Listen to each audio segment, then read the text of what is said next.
Welcome to the Fly Culture Podcast, bringing you interviews, reviews and fishing tips. Here's your host, Pete Tigus. Hi everyone, this is the Fly Culture Podcast. I hope you're well and I hope you're catching a few fish too. In this episode of the podcast, I plan to talk about trout and coarse fish on the fly with my guest today, Geoff Hadley. Geoff, it's wonderful to catch up with you. Welcome to the Fly Culture Podcast. It's Monday morning. How are you doing for a Monday? All right for Monday. Yeah, it's sort of well, I'd normally be at work by now, or possibly skiving and having a few casts, but no, I'm just here at home. It's nice and quiet. Everyone's at school and whatever, and yeah, looking forward to this. Just hello everybody, yeah, hopefully this will be sort of quite an interesting thing for folks to listen to. I'm really looking forward to talking with you, and I'm looking forward to exploring the balance and the change and the shift in the dynamic of fly fishing from what is considered a traditional background and where people, and we've had many guests on here, and I'm thrilled that you're here to talk about how fly anglers are tackling different species with a fly rod now. So I'm looking forward to that. But what I wanted to, I'm always trying to get a sense of how the fly fishing community is looking and feeling. And I know that you were up at the Chatsworth show with Witchwood, and I've never been to the show, but I've always heard that it had a very strong fly fishing bias. And I was trying to get a sense of how that was and how the show looked to you with your sort of fly fishing sunglasses on. Yeah, well, I mean, it was a really good. I was only there for a day. I was only there on Saturday, but it was a great show in terms of sort of people coming through and sort of talking to folk and doing a bit. They didn't, although yeah, Witchwood were there and we were there with a couple of the other brats. So there was Chris and I were there, and I think maybe one or two other lads were there for Witchwood game, Witchwood fly. And then there were two or three guys who were there with the agitator range, which is the light lure fishing or predator range, and a couple of guys from the carp, which is their sort of larger range, really. So that's the way that fishing generally has gone in the UK. But yeah, I mean, I didn't get out a lot. I was there on the stall. We were that busy. I was sort of there on the stall and on the casting pool. Sort of all day. There were lots of fly fishing stalls. There was fly tying sort of next door to us. We were there with SKB fly fishing. They were sort of selling lots of flies and pieces and bits. And yeah, Malin and Green were there. They got a lot of folk sort of coming through and whatnot. So yeah, I think I didn't speak to a lot of fly anglers, really. Like I say, most of my time was spent on the casting pool, and I was I think I taught a dozen or more kids to cast, but it was with the fixed spools and with the light lure sort of thing, which is, to be fair, is brilliant for bringing kids in, and you sort of, I look at the light lure thing, the fact you've got these little tiny rods, and it's dead simple, and you can just they can just pop out into the middle of town if there's a pond or whatever, just sort of, do a bit of light lure fishing. It's sort of, for me, it almost goes alongside the fly fishing thing. It's less complicated. There's got to be a better word than complicated, but when you're just flicking a light lure out, rather than you've got to watch your back cast and all that sort of thing. But I think it's a good little in to fishing, and that generally, and then I think probably some folk will pick that, some of those kids who they'll look at fly fishing and think, oh, I don't know, maybe that's the next step or whatever. Hopefully. And it was good fun. Like I say, I was amazed at how big the show was. I mean, we parked, walked a mile to the gate, and then walked another mile to get to the witch stand. I mean, I think we were probably as far away from it as we could have been, but it was a huge show, and there were thousands of people there, you know.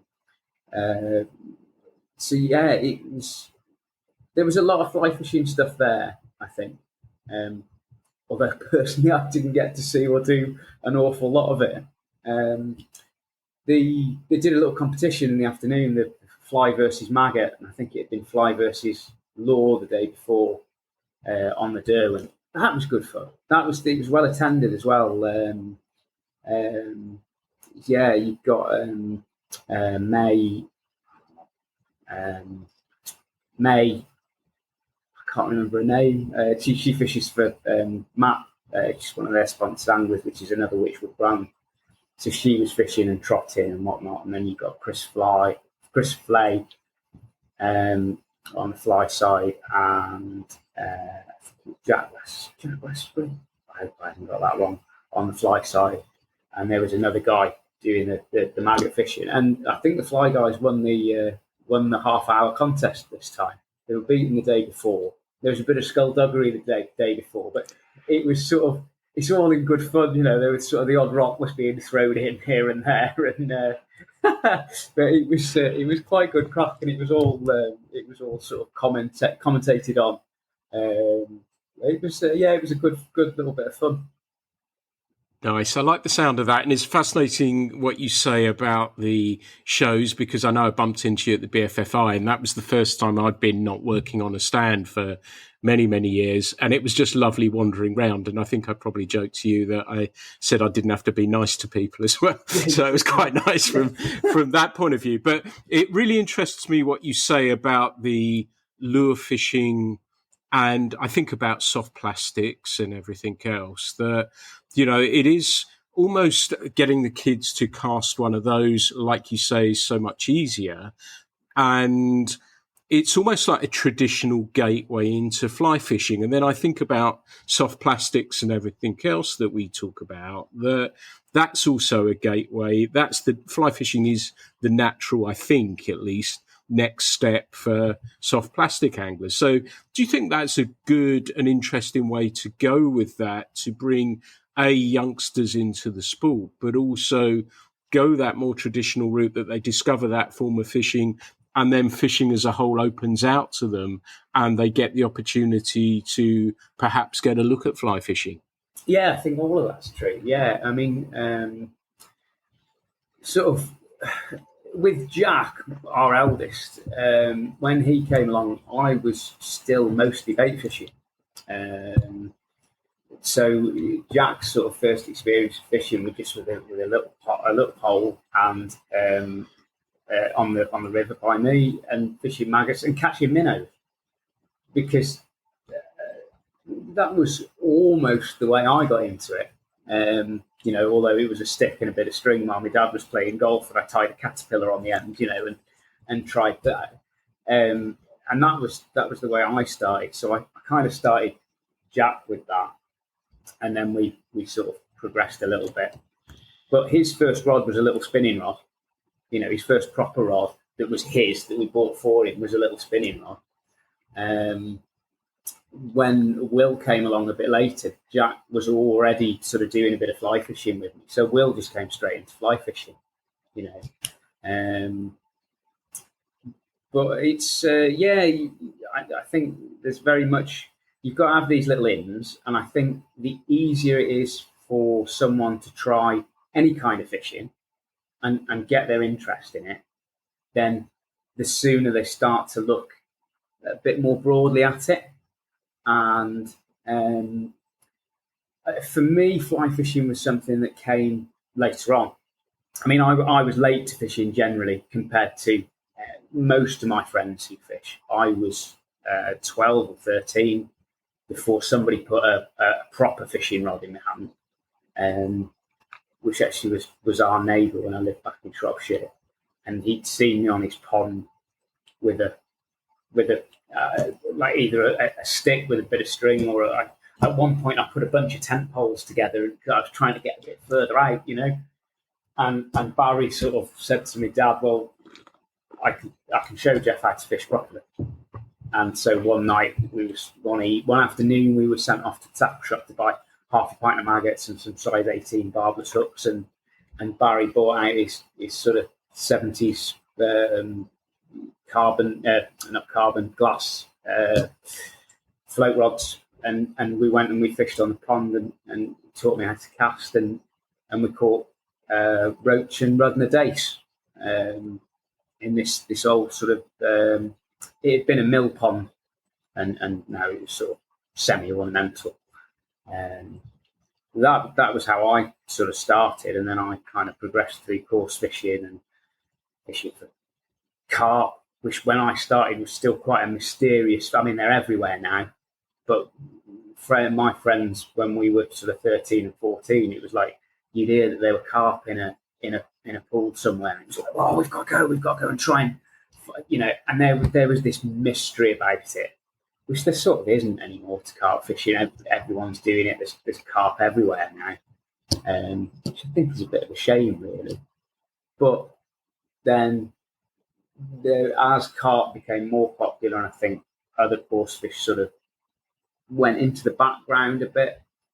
There's like rudd, for instance. There's a lot more rudd. There's a lot more mystery around rudd than there was. It was just something we caught back in those days. But they've become much more commonplace now, much more rare now, and you have to really go out looking for them. I'm quite fortunate in that there's a pond nearby that's got rudd, and they've got into the river the last few years, so I'm catching them on the little river here now and again, which is quite good fun. They're always quite unexpected, in spite of the fact that I know they're there, but. That's always been a bit of a thing with me with fishing generally, is that kind of mystery. I don't necessarily want to go somewhere and know what's going to take the fly, now or back in those days, the bait. If the float went under and there was a rudd next cast, and then the first cast, and then the next cast, the rod's suddenly bending round because you've hooked a 10-inch, I was happy. And that I've carried that through sort of with me, and even in terms of like going on the commercial still waters, like Elladine Lakes. I'm fairly regular at Elladine Lakes, but again, you don't necessarily know what's going to take your fly there, because they stock rainbows, browns, tigers, Spartics now, blues, and there are roach and there are rudd and there are perch. There are even carp in those pools as well. So when that line twitches or the fly disappears, or you don't necessarily know what's going to be on the end of it, and that's a big thing for me. That's something, that mystery, that sense of excitement, and that's what does it for me, really. I like the sound of that. Tell me then, so you were coarse fishing 12, 13, you were discovering other species. You've mentioned that you fish Elladine, excellent fishery from what I've heard as well. Where did the fly rod come in for you? And was it at somewhere like that? Was it that traditional entry again? And we seem to be harking back to tradition already in this, but, it used to always be still waters, then you discovered rivers. Was that your entry point? And how did that come about? Well, I think the sort of the seeds were sown back when I was probably 14 or 15. A really good friend, a guy I grew up with, Richard Garbett, who is a fabulous fly tyer, as well as being, a really good sort of all-round angler. It was Rich who we fished together for years and years and years, in fact, we fished together since we were both sort of 13. Rich showed me a lot of the sort of early coarse fishing, and trips for carp and tench and barbel and whatever. A lot of that was him and I together. And Rich was fly tying and fly fishing back then. He used to tie for Sid Knight. He used to tie flies that Sid Knight sold in his shop in Bridge North, I can remember him bringing fly tying kit into school, and tie in while the register was being done at the start of the day, and then it'd go away back into his bag, and it's like that's another £3 that Sid's going to pay me when they go in on Friday, or what. But so Rich was fly tying and fly fishing, and they used to go. There's a bunch of guys used to go to Asbury Falls, which I think is closed now. And they'd come back with these big trees. You remember the parents cooking them for tea, cooking these big trout that they caught. But it's sort of, I didn't get into it then. I would go with Rich sometimes. It turned out I had no idea, but Rich's dad, I think, was a gamekeeper or something like that, or worked in around the various farms. And Rich had access to these trout pools in various places, sort of near to Much Wenlock, where we grew up. And I would pretty much go with him as Gilly, and he would sort of fish and catch these trout in various sort of places, and I would net them. And then now and again he'd let me have a go, but I remember clear as day Rich taking the piss out of me because I tried to cast, and it'd gone snap, snap, snap, snap and he's in fits beside me, rolling around on the floor, taking the piss out of me because I've done it wrong. It's like the second time I've held a fly rod. And I think for quite a while I decided that fly fishing was not for me. It was sort of, if you go back to that word complicated, it was too complicated. I was quite happy doing my coarse fishing, probably just getting into the match side of things at that point. But it sowed the seeds, and those seeds sort of remained somewhere in the back there. And my fly fishing really took off when I met my wife, Beth, and we moved from Much Wenlock to Stafford, because the school that Beth had just joined was over in Cannock, and it was a 20-minute commute. And I was left sort of, I had to find work, so I set myself up as a self-employed gardener, which kind of helps with, it's a double-edged sword, really. I can go fishing when I want, but don't get paid for those hours that I spend fishing, And so we'd moved here, and I was looking around for fishing to do. So we've got the River Sow here, there's the River Pang, and I started fishing those for chub, hoping for barbel. There are one or two, but they don't come on very often. And these are little rivers, quite difficult to fish, especially in the summer, certainly with conventional coarse tackle. And I got a job up the road, and after, I think we've probably been here 3 or 4 years, a couple of friends had been nagging at me to go fly fishing with them. And I did. I went out on Rutland Water with an old mate one day, had a hell of a time. By the end of the day, I could cast along. I remember losing what seemed to me a really big trout at the time. Come up and took a daddy, and and I tried to play it like I would play a fish with my coarse gear, and eventually got it reasonably close to the net, and then it threw the hook, and but it was almost a success, So a couple of days after that, I found myself in town, bought myself a horrible little fly fishing setup. It was a little Shakespeare Targa, I think, something like that. This sort of floppy composite rod and reel with a basic floating line on it, and that sat in the shed for a little while, and then Seiford Lakes opened up as a trout fishery, which is about a mile up the road. A guy called Phil Dixon owned it and ran it, and because I've got a trout fishery on my doorstep, I was suddenly fly fishing for trout, But yeah, the coarse thing never went away. I could see straight away, and the coarse thing helped a lot with fly fishing. You've got that sort of watercraft and all those things, so I knew where to look for fish.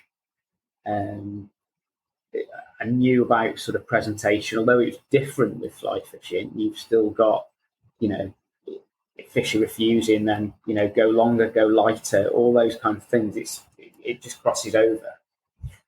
And yeah, my fly fishing sort of took off from there. Like I said, I could see the potential for coarse fish. I didn't really know. It felt like I was the only one who was sort of looking at coarse fish. Rich caught coarse fish on the fly. The first carp I ever saw caught on the fly was with Rich Garbett at a place called Goldings, and it was a baking hot day one day.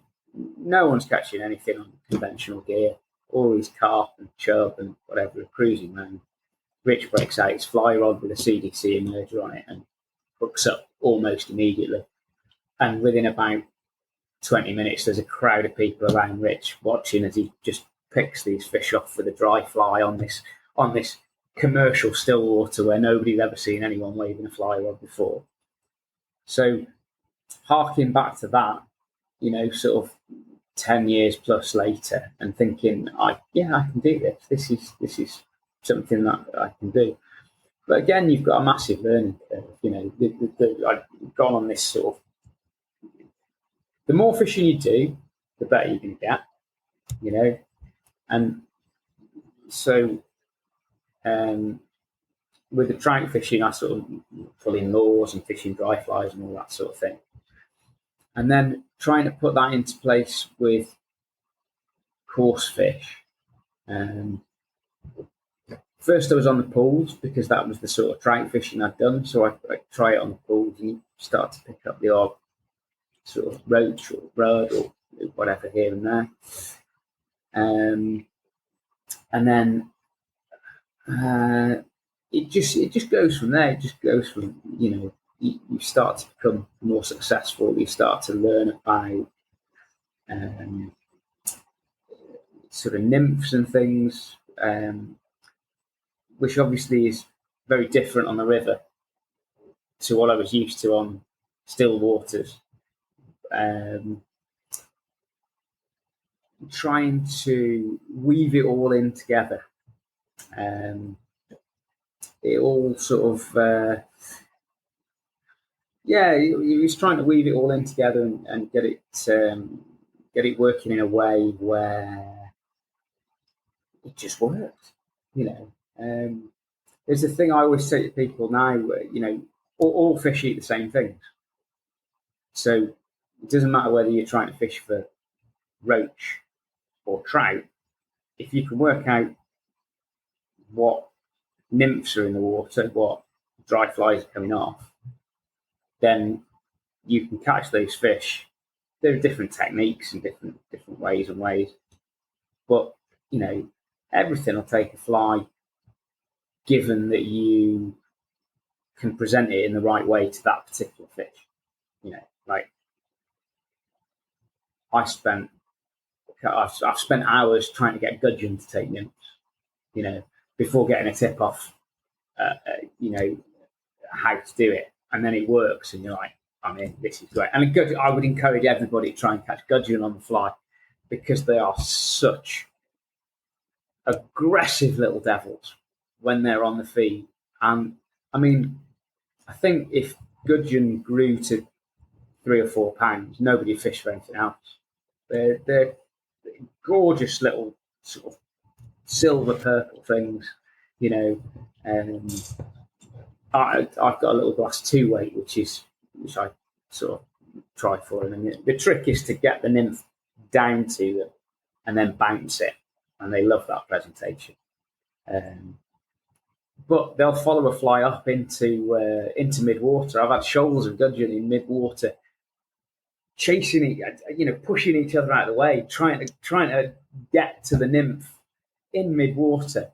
before it either gets too high and they don't feel safe or something, but they just drop down, or one of them actually grabs it and he's hooked, and then they sort of panic and go back down to the bottom. But it's that sense of adventure and fun again, and everything sort of comes back to that, really. It's lovely hearing how your passion for fly fishing as a whole comes across.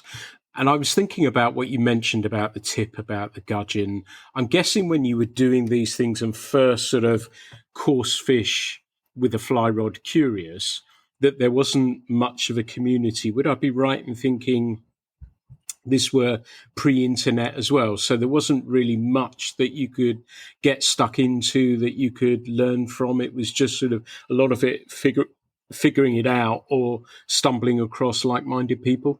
Yeah, very much so.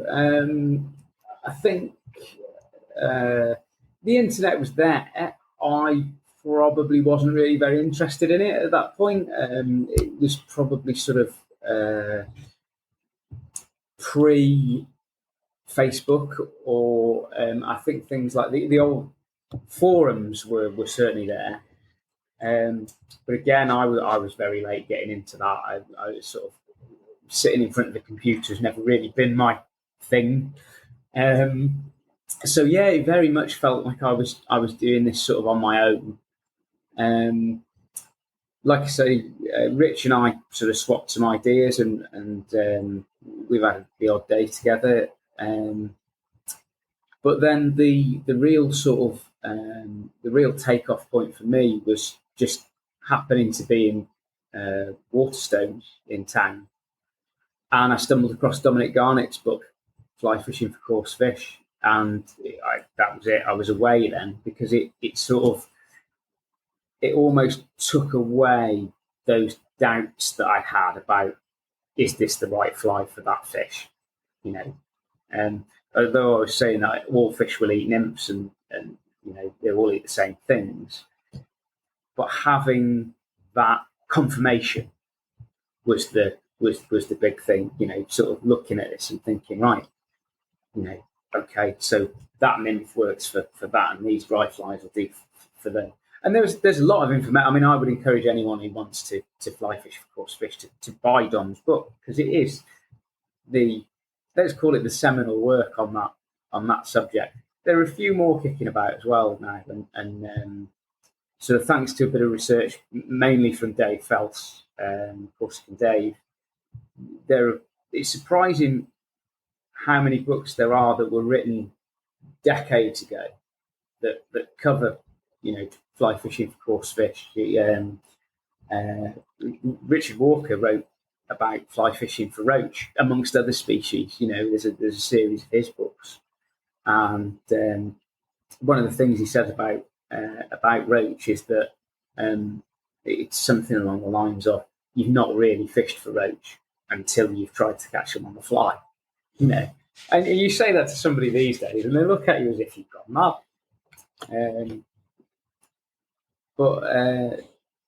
So yeah, that was very much sort of finding Dom's book, and then the internet is a big help now.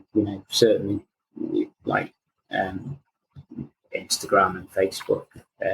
Like I said, there was the forums back in the day. I don't think I've been on one of those internet forums for probably 10 or 12 years. I'm not even sure they're still there now. I think they've been superseded by sort of social media. But yeah, you can always pick up ideas now from people like Skateboard Dave, Don Garnett. There's I think, I can't remember. The fly fishing group, Fly Fishing for Coarse Fish Facebook group, started off with a dozen or a couple of dozen members, and it's well into the thousands now.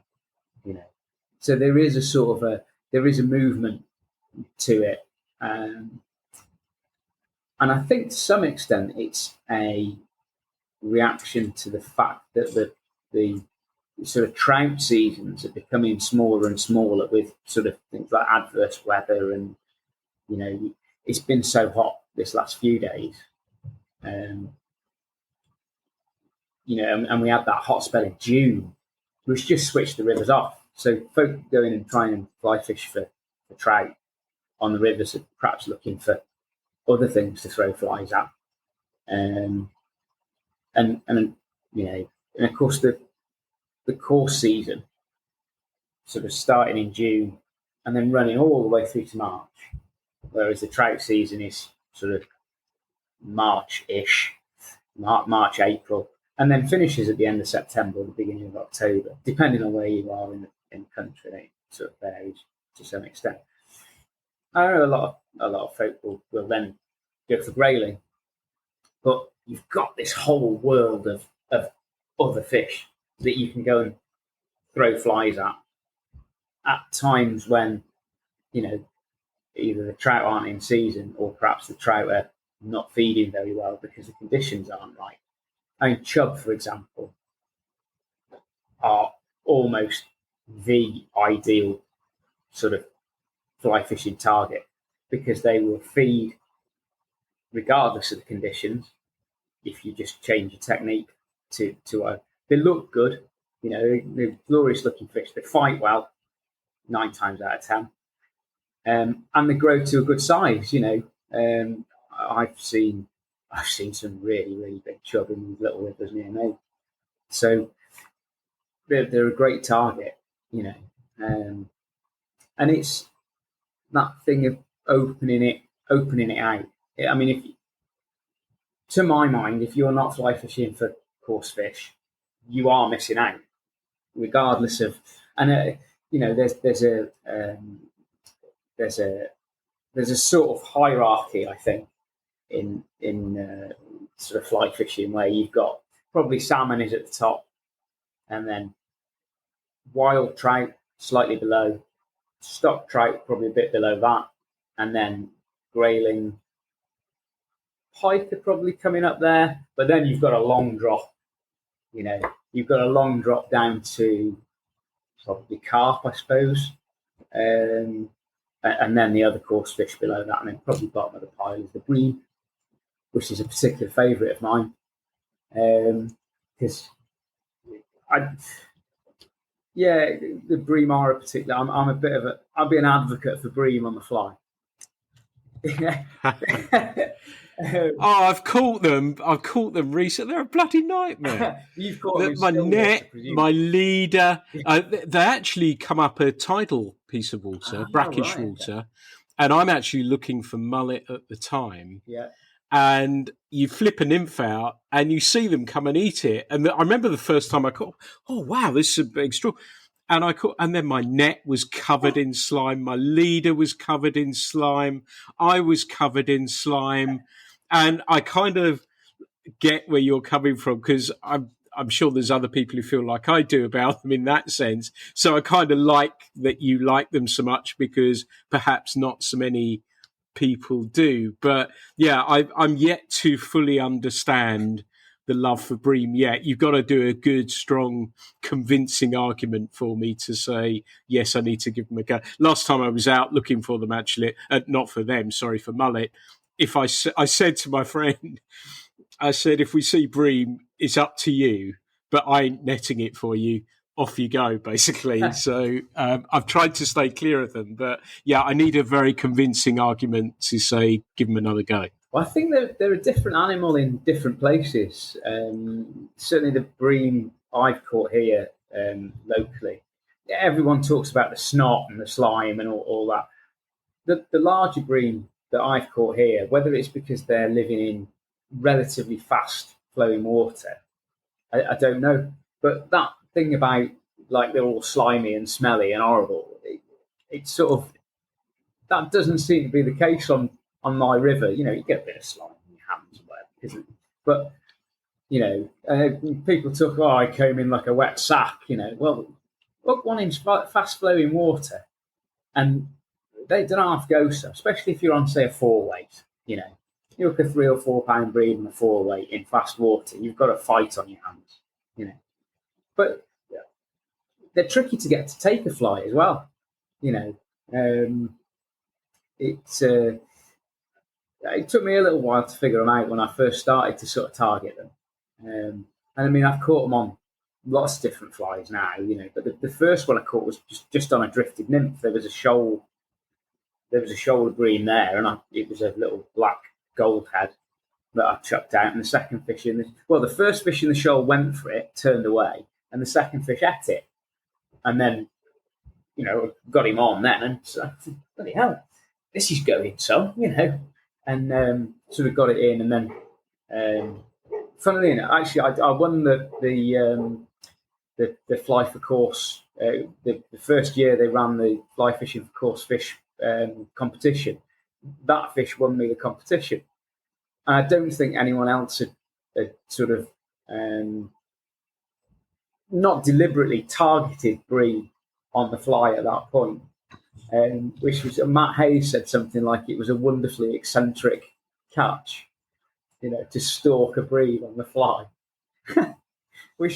Still not sold it to me, mate. I'm really sorry about that. And that one was, funnily enough, that was a single swimming through, and I just flipped the nymph at it, and it ate it. But you mentioned chub earlier, and like you say, alluding to how great they are on a fly. And I was just fascinated to get a sense of how you target them. And are you looking for fish? Are you looking for rises? Are you looking? How are you finding chub? And how are you? Let's imagine you're walking, because I'm told a little bird with a great big moustache told me that you live by the river, which I guess is a coarse river on that basis. And I know when we were talking just the other day about lining this up, you said you were going to look for chub. So how did that process work for you after you'd spoken to me and you walked up the river? What are you doing to try and find these chub? Yeah, well, I mean, I've had a love affair with chub for as long as I've been fishing rivers, I mean, the techniques and the way you're fishing for them sort of varies. It varies dependent on the size of the fish you're looking for. It varies dependent on the sort of the time of year and the weather conditions. If you're looking for big fish, it's a tricky game. You've got to put the time in to actually spot those fish. And then, Isaac Walton called the chub the wariest of fish, something along those lines. And he's not far wrong, because if they know you're there, they might not disappear, but you won't catch them. They just sort of, they seem to switch off, the larger ones, certainly, So, in terms of sort of wandering along the river, it's a case of keeping low and, try and keep yourself hidden. I habitually wear camouflage. I've been ridiculed for it, but that was always the thing with the coarse fishing, was you're trying to blend in, and I've carried that on into my fly fishing as well. So, but spotting that fish before it spots you, that's the big thing, Which obviously is a lot easier in shallow, clear water. I mean, during the warmer months, dry fly is, the sort of the favourite technique. Really, I've been fortunate to catch some thumpers the last couple of years. Again, it's taken me several years to get them properly dialed in.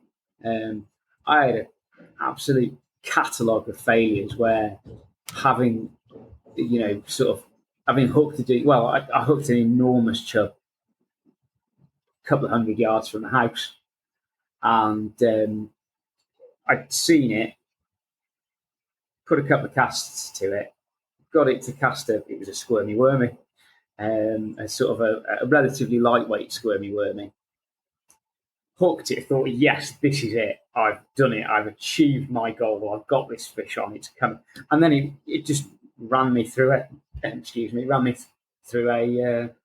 water lily reef and smashed the line. And it was like I was up here, sort of and suddenly I'm in the depths of despair because this fish that I'd stalked for weeks had finally made contact and it had done me, But on another occasion, I found a fish in town and sort of presenting a dry fly to it. I'd seen it rise several times, put a dry fly to it, and small chub got to the dry before the big one did. I thought, well, that's put him down, and but I thought, well, I'll try again. Lost concentration because I was convinced and it took at the downstream limit of the drift, and I missed. And you think, oh my, what can I do? What can I do? But it's clicked in the last couple of seasons. But it's very much finding those fish and then being able to sort of sight fish for them, and keeping everything very sort of stealthy and I mean they're not particularly choosy in terms of what flies you put to them. If you can put a fly to those fish, in the right place at the right time, 9 times out of 10 you'll get a take. I have had times when I've had to change fly several times, change position in the river, almost chasing a fish round a particular swim, before eventually getting the take. But yeah, I mean, dry fly it's probably the nth degree of fly fishing anyway, isn't it? But other techniques. Sort of, I like the duo. I'm a big fan of the duo, particularly on Hank, the other side of town, which is it's a less weedy river than the Sow. The Sow is really tough. There's an awful lot of weed, an awful lot of lilies and stuff in it. Council used to cut the weed and stuff in town, and for probably 10 or 12 years now they haven't bothered, and it's getting siltier and shallower and more choked with weed, and which makes it more difficult. But the Pank, I think, because it is more tree hung, there's a funny one. There tends to be less where you've got clear runs in it, so presenting a nymph underneath the big dry fly is a lovely way to fish that. And again, it's not just chub. You could catch anything doing that, drifting I've caught gudgeon doing that, roach and perch and dace, and all sorts. It's I really like the duo. It's a good technique. And then when you get into winter and you're looking at more into fishing with streamers, lures and streamers, Martin's minnow type things, I've had quite a lot of success over the last 2 or 3 years with crayfish patterns. And you're looking at sort of size 2 hooks with a big dumbbell at one end and a bit of foam in the other, so that a couple of zonka strips to represent the pincers, and then a body of, I play about with the bodies, you use dubbing and feathers or,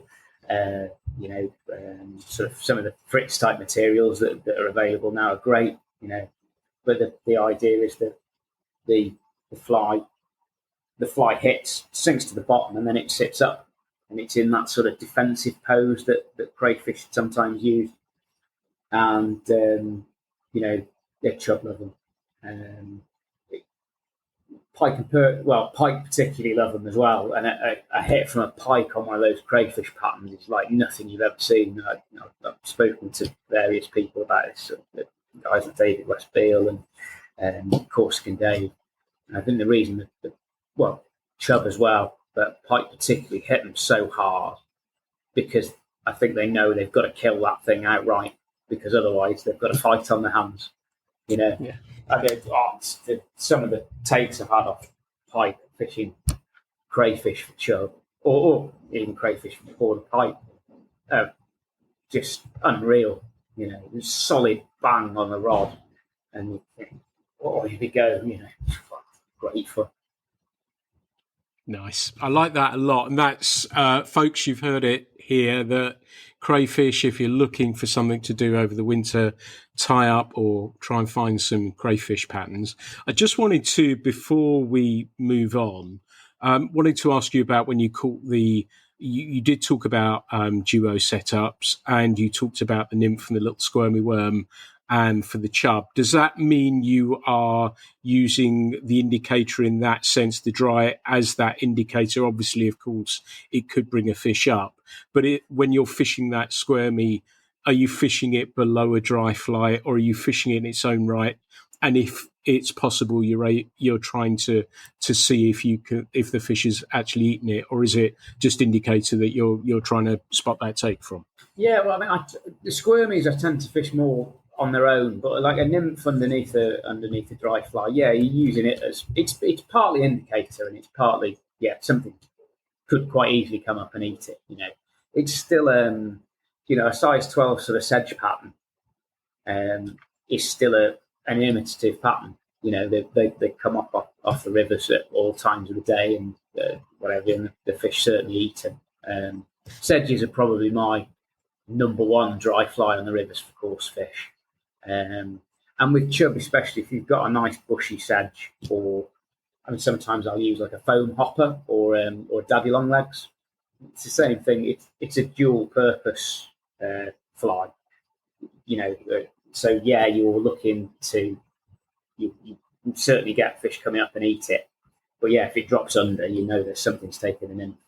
So yeah, it's dual purpose. Perfect. I just wanted to get that because listeners may want to give this a go, and I'm kind of picturing some of the streams that it may work on, and they may not be able to spot the fish or not see the take perhaps, and if that's the way to do it. So thank you for clearing that up as well. And I was also thinking about what you were saying about communities, and we're going to move on to carp now as well, because I remember buying Brad Beefus's book, goodness knows how many years ago, 15, 18, 19 years ago, and reading that, and I'm thinking, well, I can't really translate to what he's talking to, seeing these tailing fish, spotting these fish, because I was thinking of the lakes that I'd been, yet having now subsequently experienced it, I'm all in on this. And funnily enough, I was talking to Dave about Portugal and Spain and going to these places to try and target these fish. That, like you say, pike are right up there below if there were, and I'm not one for league tables of the importance of fish. If you've got a fly rod in your hand, I'm really happy about that, and that's great news. But certainly pike and, catching carp. I caught my first one in Cornwall a number of years ago now, long time ago, and we didn't really know what to do. So we brought them up to the surface, which was how I would think many of us started. But subsequently, this stalking of the fish and using patterns has been extraordinary. And has that been similar for you? That's something that really is a thrilling pastime for you? Oh yeah, I was going to say I haven't fished for carp on the fly for a couple of years. That's not true. I've fished several times for carp on the fly over the last couple of years, and I've had my arse handed to me in a hat on every single occasion. Because it is trickier trying to do it without bait. I always say to people, you don't need bait to catch carp. And I kind of try to, push that narrative. Because I think to some extent, the bait thing will stop a lot of fly anglers going and trying to fish for carp. But I do kind of appreciate that where you've got these sort of commercial still waters and whatnot, that, it's going to be the easiest way to get a result on those kinds of waters. Personally, I've not fished a commercial coarse still water for a long time. But my first forays into fly fishing for carp were those same, because having come from coarse fish, that was how we fished for carp. I've always loved surface fishing, using a bit of bread or some dog biscuits on the top. But when I got into fly fishing, it didn't feel right anymore. And part of the reason I started fly fishing was that I felt I'd come as far as I could with sort of conventional coarse fishing, and it was a new challenge. So yeah, it's sort of I tried the dog biscuit thing a couple of times and was successful, and then sort of thought, well, but I can see fish up there, and they're eating daddy longlegs, and they're taking sedges and stuff. So do I need these dog biscuits? And the sort of epiphany for me came one day where I was feeding dog biscuits, and the carp were ignoring them. In fact, they weren't just ignoring them; they were purposefully avoiding the dog biscuits, and they were eating stuff along the reed beds and whatnot. And I went into my fly box, took out a big sedge fly, cast it towards those carp, and got an immediate take. And I was away then. I was like, right, brilliant. That was I've never looked at dog biscuits again. And then to get in touch with people like Dave and seeing how the Americans do it, and you were talking about tailing carp and whatnot. So when you recognise those visible signs of carp feeding, and you think, well, yeah, I can present a nymph to that fish. It's tricky stuff. You've done it. But and we get into sort of like patterns, carp specific fly patterns and stuff. I mean, it's another world again. A lot of these the patterns that we tie and fish are designed to fish with the hook point up. I did hear somebody say once the difference between carp flies and trout flies was that trout flies got beads and carp flies have got eyes tied on the back of the hook, so that the hooks, it's a very sort of broad description, but there's a degree of truth in it.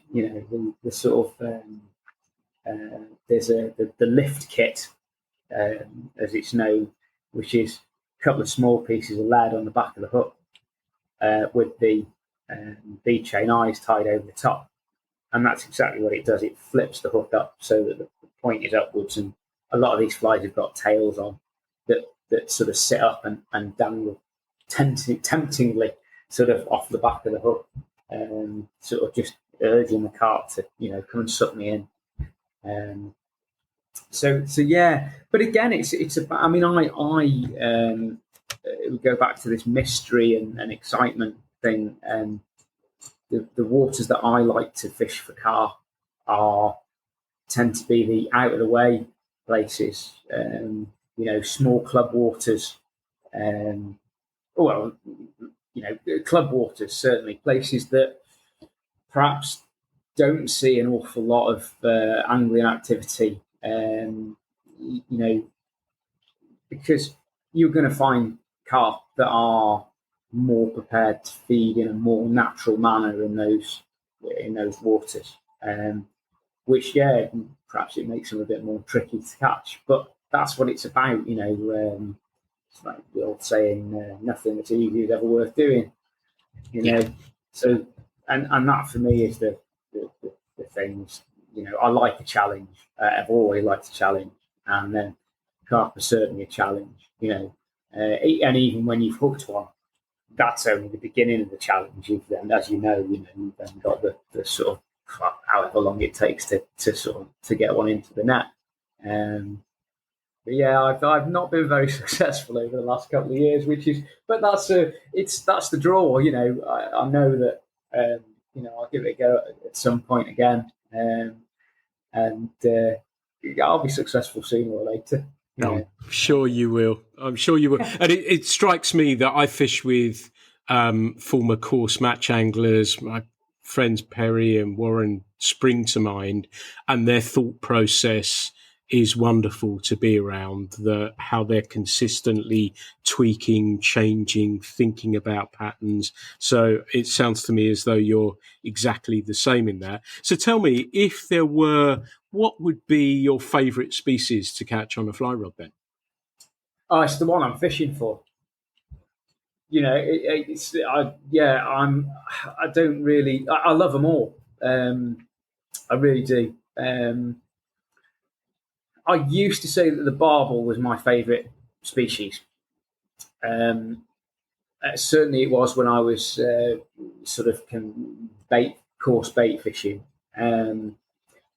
It's only in the last year or so that I've found any near to me that I can target with a fly, and as yet, I've not been successful.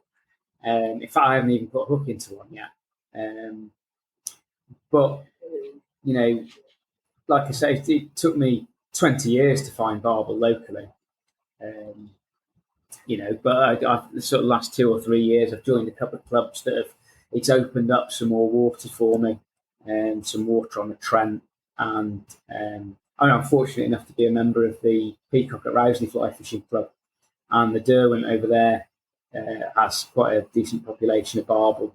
Several of the members have caught barbel over there. Chris Flay's made a bit of a habit of it. I think Adam Price Hunt is another guy who's got into the barbel over there. So yeah, like barbel have a quite a special place in my heart, but all of the fish have got a place in my heart. I love fishing for trout. I love fishing for grayling. I love fishing for them all. We've talked about chub and carp, and I was talking about gudgeon and roach and perch is another level, pike is another level. It is very much whatever fish I'm fishing for at the time. I just love it. That's a great answer. I like very much. So, and we've barely touched on trout through your career, but it's been such a interesting journey to follow through the patience that you've gone through with this whole experience, figuring the stuff out, getting the confirmation. I think that makes me respect you greatly as a fly angler as well. Tell me then, if we've talked about species and that's whatever it is, this is a question I ask on nearly all of the podcasts. Where is your dream destination? Where is the place that you would love to go visit? And in your case, what would be the target species? Because there is a chance, I guess, that it may be something we've not heard much about before. Wow, oh, man, there's a whole world out there, So, I mean, I know I've talked to Dave a lot about.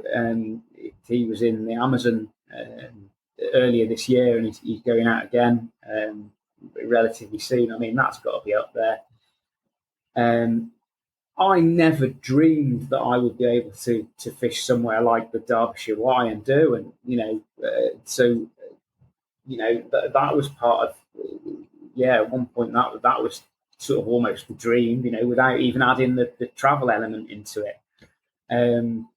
So I've loved my time on the Wye and the Derwent. I mean, wild rainbows is something else. I know you were out with Andy Buckley a little while ago, weren't you? And they're incredible things. But yeah, once you get into that travelling thing, I mean, GT, Giant Trevally, that's could be up there as well. I mean, the stuff about the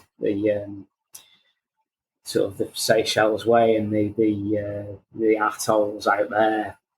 What an environment that's got to be to go and experience, and then, I mean, we spent a bit of time.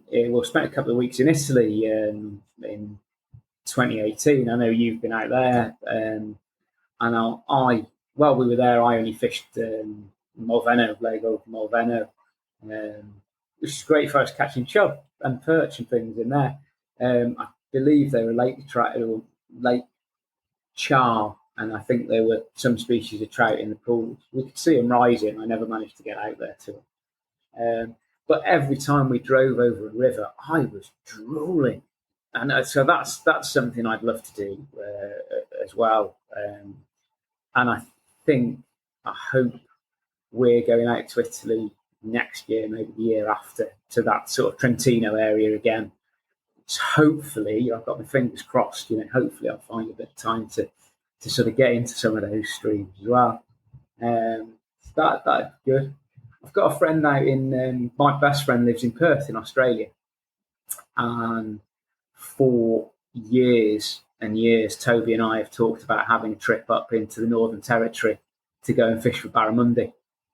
And because I don't think Toby's fished for barra, and I sort of said, well, I'll bring the fly rods. So if, the next time we go out to see Toby and his family, there'll be a 9-weight packed up in the suitcase, ready to go. That's another one as well. But, I mean, then you open it out up into the salt, and there's, marlin, and there's nothing you can't catch on the fly these days.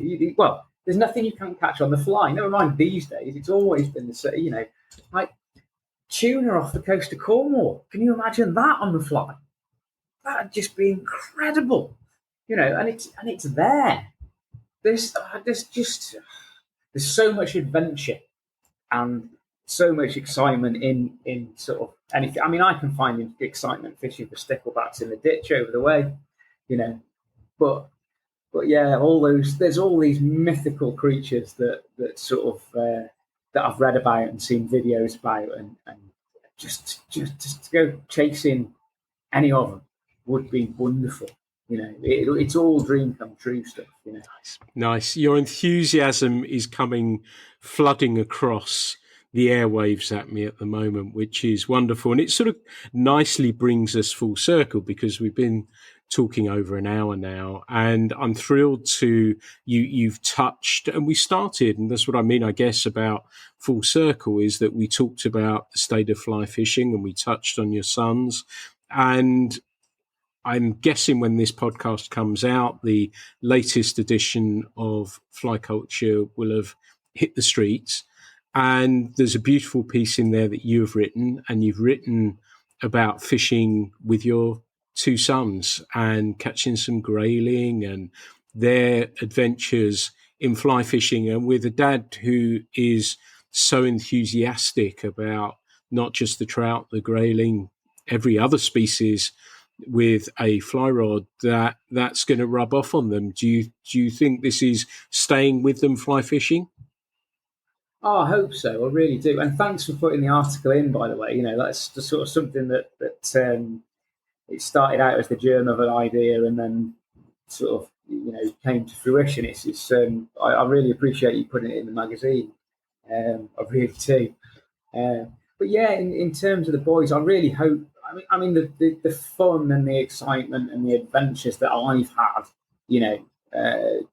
just through fishing and fly fishing. I hope I can pass that on to the boys. I mean, we go. Jack is 15 now, and he is very focused on his running. He's a really good runner. Sort of. We've done the All England within the last 2 or 3 years, and cross country, and he's trying to get to the track events as well. It takes a lot of time, but I hope it's something that they will both stick with, because we all need something that's away from, something for us, something for yourself, that is away from, your work or your. I mean, Jack obviously is at school and whatnot, and his running is. Hopefully, it's something that can be separate from that he can just relax with, and one thing and another, And then the same with Will. I mean, Will has come with me fishing a bit more than Jack has fairly lately. Jack, of course, he's got the social side of things that's kicking off now. He wants to go out and be with his mates and all that sort of thing. So yeah, I guess there is going to be a dip in how much time we want to spend on the riverbank with their old man, But I hope that they'll come back to it. And like I said, we do have an adventure. It is an adventure every time we go fishing. An adventure. I mean, Will is probably a bit more into it at the moment. But he's sort of 3+ years younger than Jack is. So Will is very much into his rugby now. But again, it's something away from that, Will and I had a couple of sessions a few weeks ago, just throwing nymphs about on the River Sow here. And Will he's got this. A family friend a few years ago gave him a little sort of 4-foot solid glass white rod thing with a plastic handle and I hate it because it is far too close to the piece of rubbish that I started with when my first fishing rod. But he loves it, and so. But that particular day we went out and he's got that with a little soft plastic on it and he's chucking that about. And the moment I pulled 2 or 3 perch and chub out from under his feet with the little 3-weight nymph rod, that was it. He was having the nymph rod. And I just got on with it then. I just let him get on with it and he caught a hatful, Nice. Just by fishing this sort of downstream nymph technique. We ended up some half decent perch and even a small pike on that then. Perfect. And just to watch the laughter and the massive cheeky grin he's got, it's almost better than fishing yourself. Yeah. It's so good, and I really hope that I pass that on and my niece Alice, she's a cracking little fisher girl. Now she's a year younger than Will. We were up in the northeast 3 or 4 weeks ago, and had a morning at Nitsley Mill Fishery. Will and I, and my brother-in-law Ash and Alice, and we had a cracking all morning there. We all caught fish. We all had a great time, And to watch Al caught her first fish with me about 3 or 4 years ago now, just on the river here, little perch on a squirmy worm. Perfect. And I'd like to think that's set her off on a journey, sort of thing, And I certainly hope Al keeps up with it as well. Nice. That's absolutely wonderful. And again, your enthusiasm comes flooding across. We've spoken well over an hour, Geoff, and I'd like to thank you for, I'm sure you're going to enthuse our listeners with the helpful tips and advice that you've given. And how, if people want to contact you, if they want to find you, what are your social media handles? I'm on Facebook. On Instagram, it's Geoff Wildfly on Instagram. I've got so I'm a professional gardener. There's I've got a gardening page, just Geoff Hadley Gardening. I mean, you can find me on Facebook as Geoff Hadley, and there's also a little. Some wildlife is one of my big passions, and something I set up a few years ago was a little. I take people out looking for. It's wildlife guiding. And that's Stafford Wild. You can find me on Facebook, Stafford Wild, because it's all part of the same thing. My love for fishing came from my love for nature and wildlife growing up in rural Shropshire, and now in Stafford, trying to sort of bring people's attention to the wildlife that we've got around us in Stafford. It's because it's great. It's phenomenal. Nice. Particularly trying to get people to look at the river, and see what's in the river and stuff.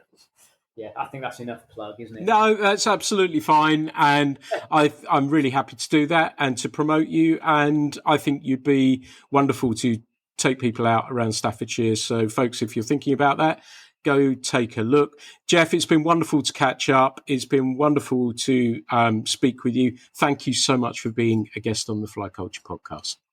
Thank you, Pete. No, it's been an honour. Thanks a lot.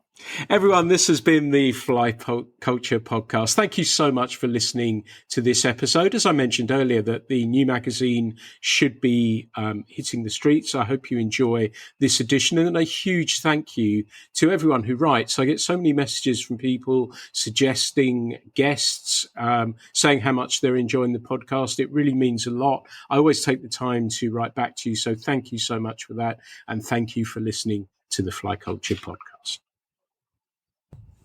The Fly Culture podcast is brought to you in association with Fly Culture, a quarterly print magazine. For more information, please visit flyculturemag.com.